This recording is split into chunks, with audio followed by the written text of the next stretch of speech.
Yes, it's time for us finally to knit the heel turn on our socks. And I've got to say, I am really, really loving this. You know, it's a complete about turn from where I was with socks, and I think that's wonderful. You know, fingering weight, I'm finding it just feels right. I think it's because it looks more like the socks that historically the case made for me. So no longer it's the big thick stuff. So yeah, you know, I'm really, really enjoying the process. So I think it's time for a bit of expert tutorial from Kay. Let's get our heel turn knit and then we can get this sock finished, can't we? So what we're going to do now is we're going to do the heel turn. Now the heel turn is what basically, as it says, it turns the direction of your knitting. So if you look at the sock that way up, it makes more sense. This is where the back of your heel. We're now going to do the heel turn, which will then allow us to knit in this direction. So we're following the pattern exactly for this. What this pattern produces is a square heel. There's various different types of heel turn. I'll show you on this one. This sock's a bit raggy because I've had it for a couple of years. But if you look at the heel turn here, oh, sorry, some fluff on that. You can see the shape of the heel here. This is down the side of the heel and across the top, and you can see how square that is. Some heel turns will give you a more triangular shape. I don't mind either of those actually. This one's really nice because it does seem to fit your heel really, really snugly, I think, the square one. And it's slightly simpler to work as well. So what we do, I'm just following the pattern for the heel turn. And at the first row we slip one purlwise and then we knit 15. So I'll just knit across 15. Sorry, my yarn is under Dan's foot. Thanks, darling. So we knit 15. So we're done with our slip stitches now. You know, for the heel flap we're just knitting. So 1, 2.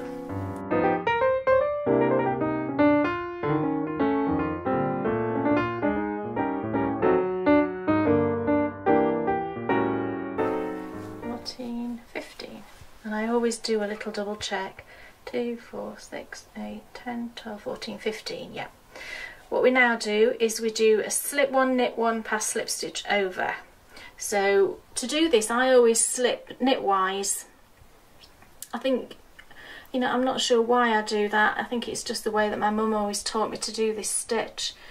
So you slip one and then you knit one and then you pass that slip stitch over. And that gives us a left leaning decrease. And then we then turn the work. So basically we're working short rows. So now on the purl row we slip one purlwise and we purl 8. 1,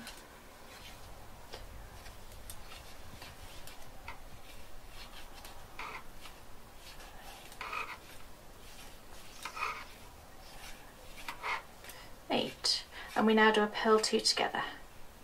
So purl 2 and off the needle and turn, and that one gives us a right leaning decrease. I mean, it's a square heel, so you know it doesn't matter quite so much, but it is leaning in the direction of, you know, that side of the sock is right, that side is left. Now what we do is we slip one purlwise again and we knit until one stitch before the gap. You'll see as we get across where we did that previous decrease and turned, it leaves a little gap. So we knit across until we reach that gap, and now you can see quite clearly we've got this great big gap here. So what we do is we do our next decrease over this gap, and that will close that, what would be a hole effectively.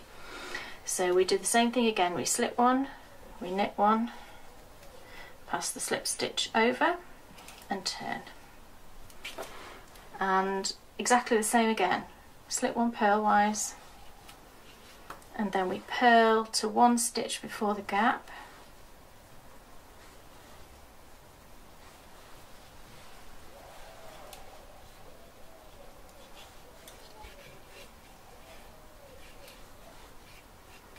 Okay, which is here, and again you can see that great big gap there, and we purl 2 together. So again we're closing that, what would be a hole, purl 2 together and turn, and we just repeat that.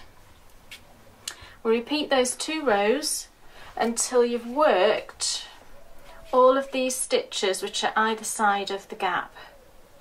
They will have all gone, and you will have 10 stitches left on your needle. So we'll come back once we've finished off that little section. Okay, so we've finished our little heel flap now, and we will have 10 stitches left on here. So 2, 4, 6, 8, 10. And you will know that you've done your heel flap correctly if you've got the right number of stitches that the pattern tells you that you should have at the end. If, for example, you might have 11 or 9 or whatever, if it was a stitch off, you would probably be able to tell just by looking at the sides of your heel flap that you've missed a decrease, or you've done one too many, or whatever. You will see something's not quite right. And I've done that numerous times, and all you need to do is just rip back your heel flap and do it again. It literally takes 10 minutes to do a heel flap, so it really is no problem, if something's not quite right, to just rip that back. Don't be worried about doing that. So that's our heel flap done, and you can see it produces this really nice square heel flap. And if I hold the sock up, you can see what that's done. That's where your heel sits in there. And what it's now done is it's changed the direction of the knitting. It's magical, really. So we're now going to be knitting in this direction. But in order to do that, we've obviously got to go back and pick up those the gusset edge stitches. So that'll be our next tutorial, picking up those stitches. That's absolutely right, Kay. Next tutorial will be picking up all those lovely edge stitches. But look, my heel is turned. Yes, it was a journey, but I did it. And do you know what? The more I knit with these smaller needles, the more I absolutely love them. It's funny, isn't it? I don't know if it's because the bigger ones are more cumbersome or quite what it is, but they feel right. So this has just been the best. It is the most fun because we've turned the corner, haven't we? And now all it's about is picking up those gusset stitches and getting knitting down the foot. So it feels like we're sort of over halfway there. So I'll be back next week when it will be time to get on with picking up those gusset stitches, and then we're just going to knit down to the toe and finish, and we're done. DPN socks, easy peasy.